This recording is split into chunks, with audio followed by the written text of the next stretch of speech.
Hey everybody, welcome to the latest dev blog from BattleGoat Studios. My name is Christian Latour. I'm the project manager with the Galactic Ruler project. My name's Dylan. I'm new to BattleGoat Studios. I'm a game designer working on Galactic Ruler. And I'm Brad. I'm a game designer also working on Galactic Ruler, and I've also worked on legacy projects such as Ultimate, 1936, and Great War. And Trump Rising. And Trump Rising, yes. Gotta remember that one. The greatest DLC.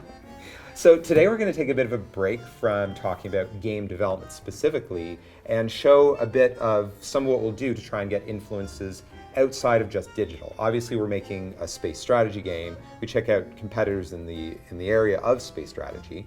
But I myself am a big board game player, and it was suggested to me that Twilight Imperium is the quintessential 4X board game, that if we wanted to get some influence, that this was the game that we should see. I don't know if you guys play much board games. Dylan? No, not myself, but I've heard a lot of good things about this game. Any board games you have played? Mostly just Risk, but looking to change that. It's a good one. And what about you, Brad? Yeah, it's about the same as Dylan. My board game knowledge is sort of limited to like Risk, Monopoly, those types of games, but it really excites me, especially because it's an epic board game of epic proportion. It is massive. I don't know if you guys have been in board game stores and seen this thing, but it is extremely heavy. It is, and looking at the back of the box, the game contents is just this slew of pieces, 354 plastic units, 17 faction sheets, 49 fighter tokens, 272 command tokens. It really is a massive game. And I've been told that it simulates really good space strategy with diplomacy, conquest, all sorts of negotiation and stuff like that. So yeah, really excited to tear into the package on this one and show you guys what's inside the box. Sorry guys, I'm gonna take care of this one all on my own. You have the honors.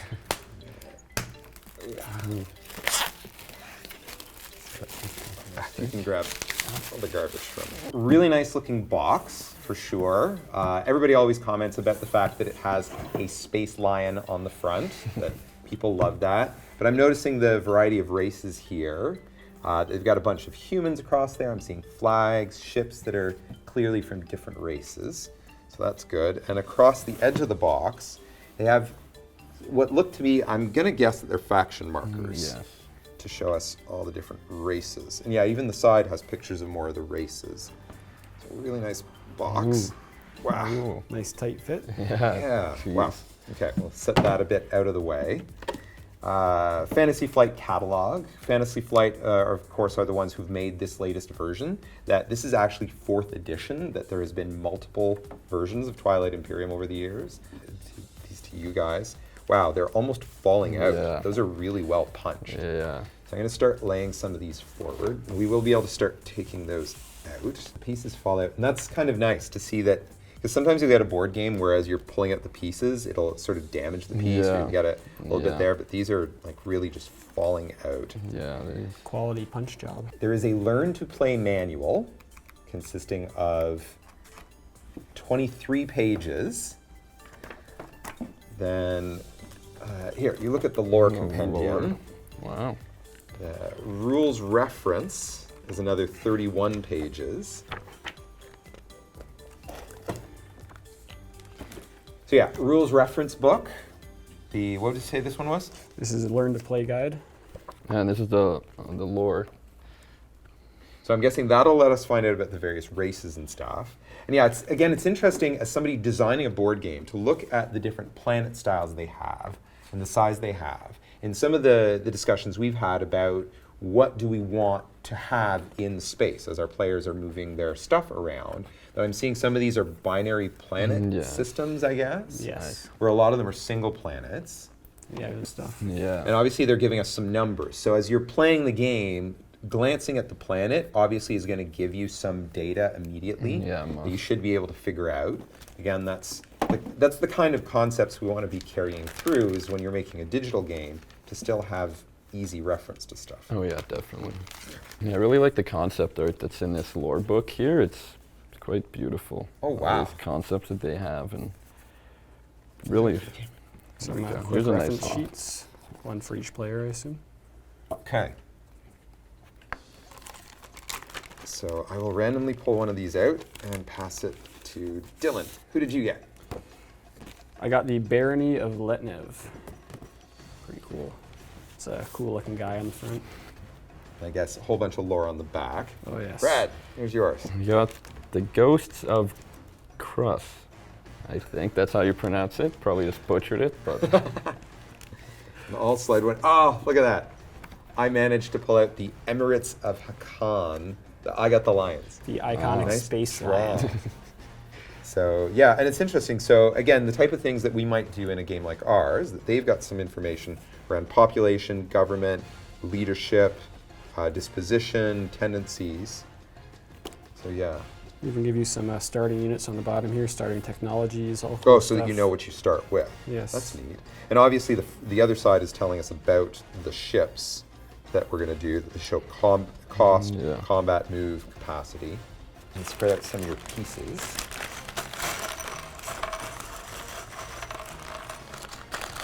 Huh. So I got this round disc thing, which looks like it might be a space station. All sorts of different spaceships. Ooh, I got a flag. Nice. I'll assume this is to denote ownership and stuff. yeah. Oh wow, I have one of this giant gun thing, vaguely reminiscent of the cannon on Hoth. Oh, you got one too. I have the same one, but in blue. So that'd be one of the first questions to see. Did they choose to make ships unique per player, I found my flag. or are they? Yeah, it's flag. Yeah. So it looks like the ships are the same. So my battleship and your battleship, and Yeah. my battle station, your And battle station. this thing that looks like Oh, it's a half Death Star. half of a Death Star, yes. Oh wait. Got little fighters here. We'll have to check the instructions. I wonder if these actually snap together. Yeah, it looks Yeah, like it's a this good actually question. does go together to make like a Ooh, giant some planet destroyer. floating city of sorts. Yeah, I noticed that. So space station. Cloud City. Still, the Some sort attention of to space detail station. on these models is pretty Yeah. crazy. Yeah, doing one of these would probably blow our poly count. Yes, probably. So, but their texturing job is pretty basic. I gotta Yes, say, yeah. I'm not. The one color texture Yeah. works every Ooh, time. I like the little fighter thing. Yeah, it's like reminds me like a TIE fighter from Star Wars. Yeah, so obviously these are all going to match up to our record sheets here. Yeah, I guess we could have seen that before, that a dreadnought is a dreadnought. Yeah. So this thing that looks like an arrowhead appears to be the dreadnought. Your infantry is Which your has- flag. Oh, the infantry. Ah, Okay. interesting.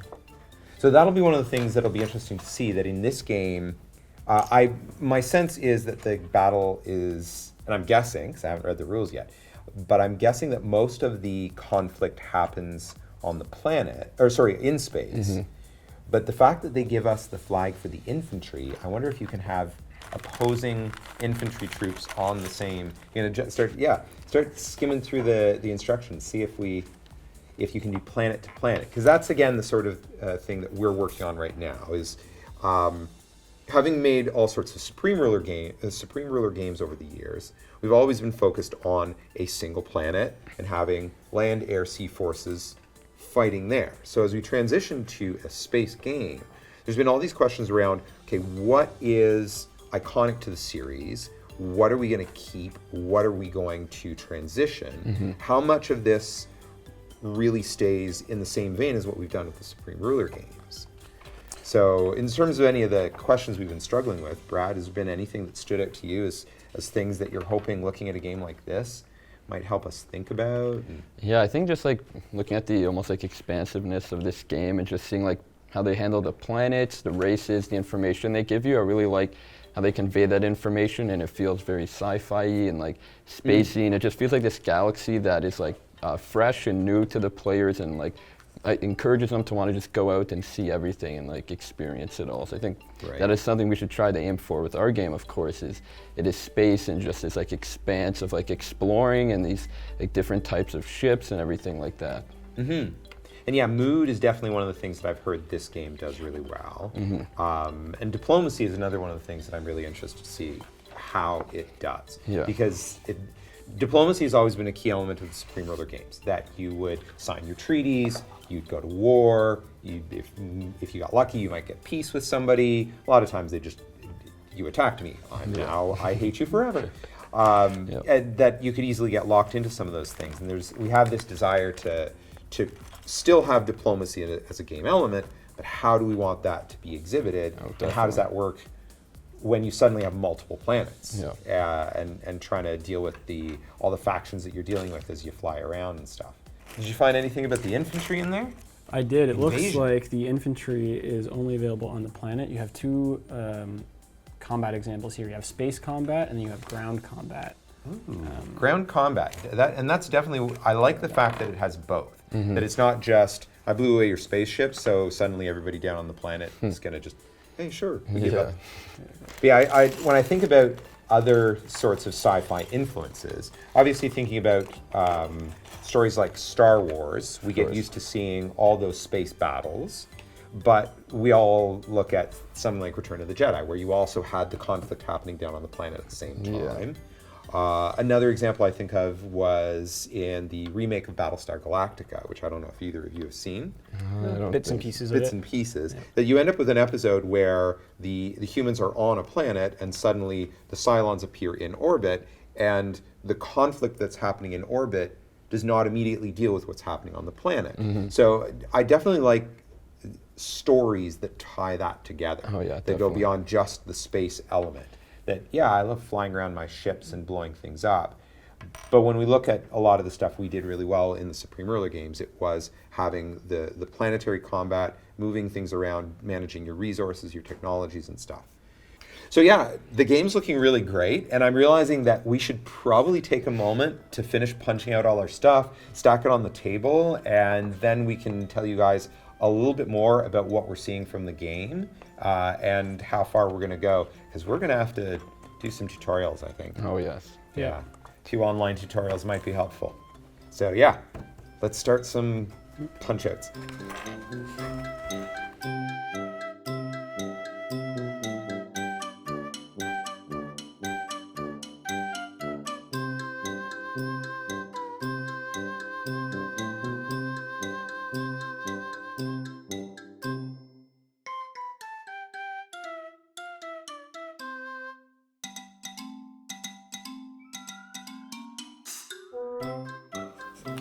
Who knows? You and I could be on the opposite side of the planet. Are you gonna betray me again? I think I'm going to track you down no matter what. Didn't you like invade me? Honestly, from, like, Eric, the other it's side only betrayal if we're allied to begin with. I gave you so much money. I hope you Yeah, do. sorry, that's not alliance. That's extortion. Know It's your first place. mistake. Don't give him anything.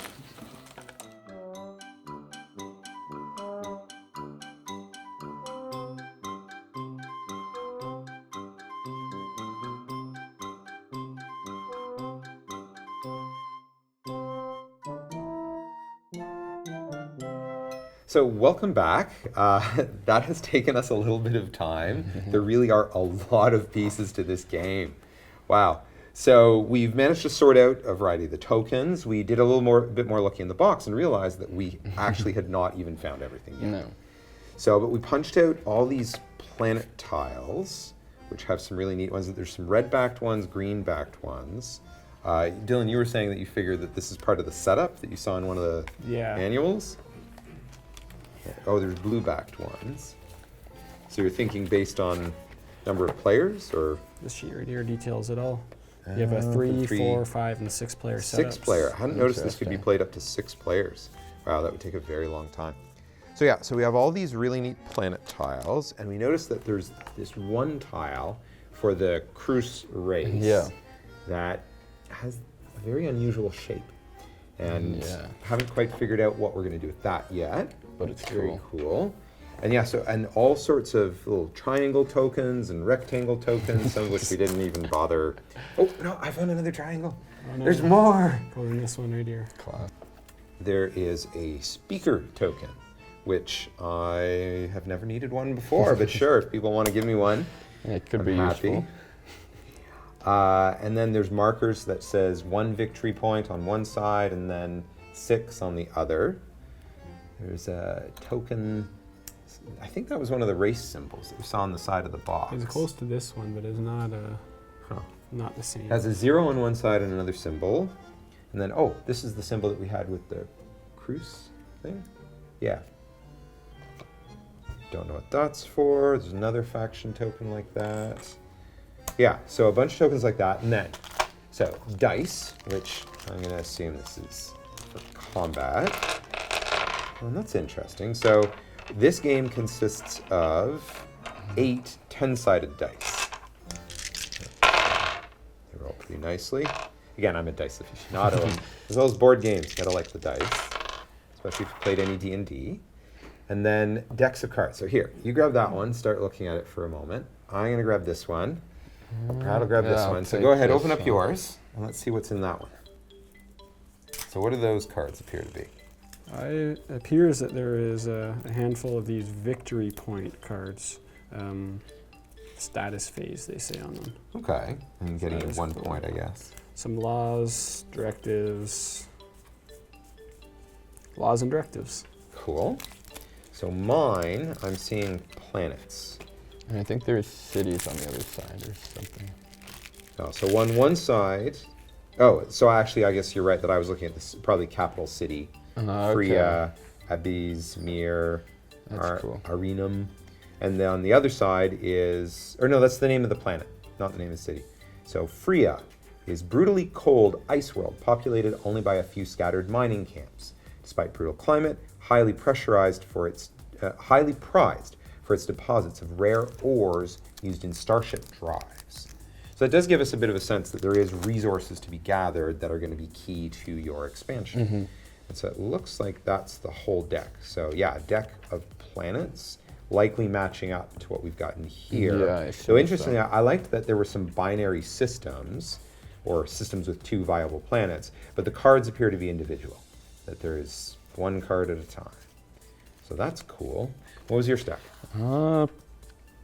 It seems, so at the beginning, it seems to be cards to do with skilled retreat, maneuvering jets. So I think this is cards maybe you can play during combat or something. Modifiers? Like the skilled retreat, at the start of a combat round, move all your ships from the active system into an adjacent system that does not contain another player's ships. Ah, So that's pretty cool. that's perfect for George, because he's always retreating Yes, from he is me. always He'll be able to retreating. get away. Always betraying and retreating. Well, that- Interesting. Yeah, so we didn't see much about the trade. That'll be very interesting I when we think sit down this and is a play lot this. of the diplomacy stuff in here. So card-driven diplomacy. I think, yes. I'm going to assume a lot of it's still just from the reviews and stuff that I've heard talk about this game. There's a lot of just verbal negotiations Yeah, I'm saying, sure. hey, how about we trade this? Or negotiations in the way of, hey, if you give me some resources, I won't kill you.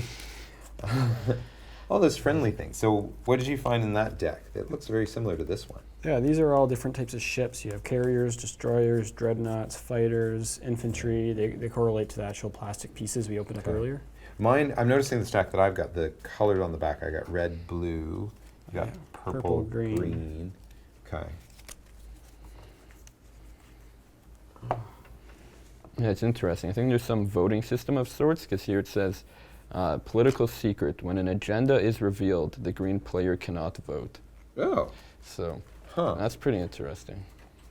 So yeah, that gets us about as far as we can until we sit down and start actually learning how to play the game. Yeah. Which, yeah, to learn to play. You know, I have a feeling that there's some great YouTube videos that can Oh, yeah. kind of like, no, got to take good care of it and stuff. But yeah, so thank you for watching. Obviously, we'll try and do another video at some point in the future. Maybe once we've read the instructions and stuff. Maybe we'll get some footage of us playing the game at some point. But we'd also love to know, obviously, looking at games like these helps us make design decisions when we're trying to decide what sort of things we want to do with the Supreme Ruler, with the sequel to Supreme Ruler, as it becomes Galactic Ruler, that what elements from Supreme Ruler were iconic and really impactful, that what can we take from the development for many years of that, and what does that mean for Galactic Ruler? What sort of things are we going to experience as we play through the game? So hopefully this will give us lots of inspiration and examples of how other people are doing it. But obviously, if you folks have some games that you like to play, things you think we should check out, whether it's a physical board game, a digital game, whatever influences you think we should be paying attention to, and even just games that you've played and liked, leave the comments down below. We'd love to hear about them. And thanks for watching. We look forward to bringing you more developer blocks. Take care.